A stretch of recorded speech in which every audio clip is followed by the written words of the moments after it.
What is going on, guys? So before I get into this video, I just wanted to say thank you so much to everyone who has sent me viewer questions. There's a lot, but I'm going to get to all of them, and I'm going to try and answer them as quickly as I can. If anyone else wants to send me questions, I leave a link in the description of all my videos where you can donate and send me a question relating to anything in general, right? It does not just have to be about girls, it can be about life, anything MGTOW related, problems you're facing, anything, right? I want this channel to be more unique in that respect, where I can try and help as many people as I can with broader topics. So yeah, I'm looking forward to all those questions, and so far it's been great. Anyways, today's video is about the whole campus rape epidemic, or the lie, in my opinion. They like to propagate these statistics that are like 1 in 4 females will be sexually assaulted or raped, blah, blah, blah. And what it comes down to is accountability and changing definitions of what sexual assault actually is, right? And this video does an awesome job in explaining how these things have changed and the reality of the situation. So if you guys enjoy it, let me know what you think in the comments. If you've experienced something like what they're talking about, if you know people have gone through this, let us all know, because we'd love to hear it. Anyways, I'll see you guys in the next video. The national conversation surrounding sexual assault on campus has taken kind of an ugly turn. It's become this he said, she said, politically tinged fight. I'll give you an example. In her memoir, Lena Dunham wrote of a conservative man named Barry who assaulted her back in college. He resembles a real-life Barry who attended school at the same time and had absolutely nothing to do with Dunham's allegations. Dunham has apologized to the real-life Barry, but others have attacked her credibility, calling her narcissistic. This is what Red State writes this morning, quote, "The idea that there's any risk involved in a woman reporting a sexual assault is simply bullshit on a biscuit. Papers don't report the names of accusers. If there is any risk involved in today's sexual climate, it attaches firmly to the man. There is a definite element of Me Too-ism in her story. Whether her story actually happened outside of her fevered imagination is another question." Dunham, though, stands by her story. She writes on BuzzFeed, quote, "Survivors have the right to tell their stories, to take back control after the ultimate loss of control. There is no right way to survive rape, and there is no right way to be a victim. What survivors need more than anything is to be supported, whether they choose to pursue a criminal investigation or to rebuild their world on their own terms." You can help by never defining a survivor by what has been taken away from her. You can help by saying, "I believe you." So let's talk about all this with our next guest. Her name is Susan Patton. She's the author of Mary Smart and Princeton Mom. Susan, welcome. Thank you, Carol. Nice to be here. We even had an interesting conversation in the break, yes, right? We did. Okay. Yes, we did. You said that you can't believe that rape could be a difficult thing to talk about. Why do you say that? Well, obviously, any discussion about sex is a little bit difficult. It's a topic that requires delicacy and sensitivity, obviously. But the issue of rape here has become, well, firstly, we're talking about nothing but rape on campus, it seems like, for the last several weeks or months. But I think what makes this conversation so particularly prickly is the definition of rape. It no longer is when a woman is violated at the point of a gun or knife. We're now talking about or identifying as rape what really is a clumsy hookup melodrama, or a fumbled attempt at a kiss or a caress. You think that's all it is? In many cases, that's what it is. And we just heard the statistics that this is with a friend, this is in your own home, this is... Most rapes happen between people who know each other. Well, then it makes one whether you're wonder, on campus or not. No, I understand. Well, then again, it makes one wonder, why do you not just get up and leave? Or why do you not, as a woman, tell a man who's making advances that you're not comfortable with, you know what, stop, leave. Stop and leave. Have you ever talked to a rape victim? Oh, yeah, of course. And what did she tell you? That they're so frazzled, and they didn't want him to be mad at her, and they didn't want to lose his affection, and she really wanted him to take her to the prom. And what did you think about her when she told you those things? And I thought, well, there's rape and then there's rape. And it's troubling to me. So you didn't believe her? Well, I believe that she experienced something that she regretted. I believe that she got very drunk and had sex with a man that she regretted the next morning.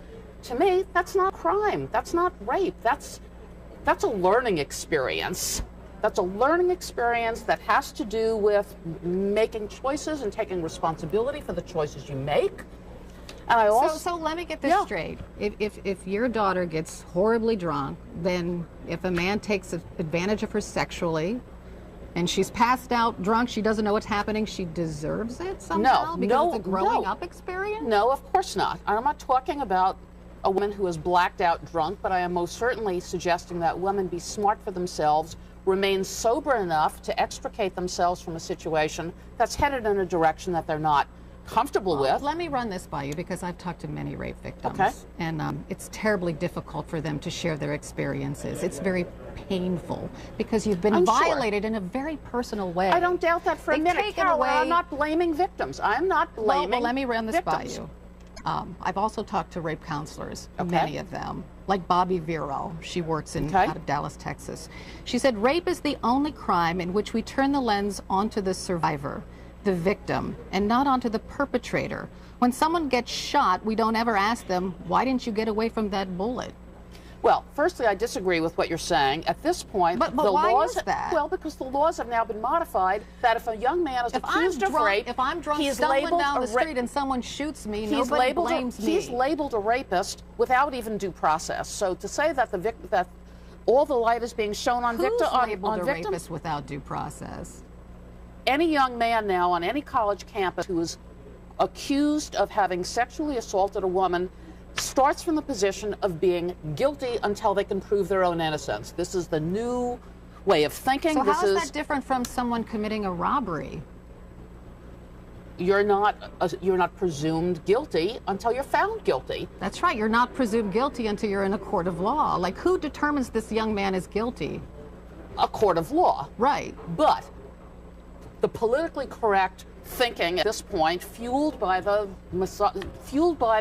antagonistic feminists, is that even if there's a whiff of assault, a man is guilty. Guilty, guilty, guilty, and it's up to him to prove his own innocence. And this is in stark contrast. It's completely inconsistent with the the basic fundamentals of the American judicial system. Let's turn it around. What about the young men in these cases? Are they all innocent? Of course not. We're not talking in absolutes. No, are they? We're not talking in absolutes. Why aren't you talking about them? Talking about teaching men not to rape. Yeah. Okay. We could teach burglars not to steal, but better advice, lock your door. That's smarter advice. You have to take some basic precautionary measures to make sure you're not going to be victimized, either personally or in terms of your property. And I'm telling young women, you have to be smart for yourselves. Don't allow yourself... Don't you see that's victim blaming? Let me give you another example. Michelle Knight, she was kidnapped in Cleveland, right? There were rape counselors who told me that people blamed her for that. Well, they shouldn't have done that. They shouldn't have done that. Who shouldn't have done it? The rape counselors shouldn't have.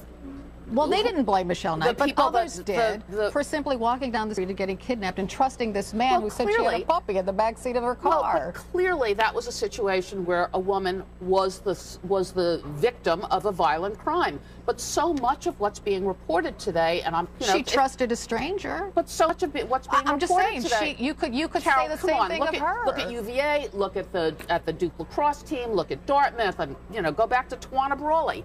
There are times when women will say that they've been raped when in fact That's right, they but haven't let's put been. that in perspective. Go ahead. 4.9%, this is according to a U.S. Justice Department, 4.9% of women file false rape allegations. I read 8.3% this morning. 4.9. Okay, I read 8.3, but whatever it is, it's very low. There shouldn't be any. You're saying 1 in 5? Of course not. But the world ain't perfect. The world ain't perfect, and women shouldn't get raped, obviously, and I'm not blaming victims, but when women accuse men of rape, when in fact it was sort of a fumbled attempt at, oh God, when they have what I call regrettable sex, mistake sex. Yeah, but you're generalizing. You're accusing... so are you. So no, are I'm you. not. So are you. I'm listening to the woman in question. And I've got to listen to the man in question. But I'm not sitting here generalizing that all of these sexual assaults that are happening on campus is because some dumb woman got generalizing. Really drunk. Yeah, No, I'm not. I'm saying that women have to be smarter for themselves. One, they have to protect themselves better, and the best way to do that is to remain sober. Two, so it's up to us to protect ourselves against rape.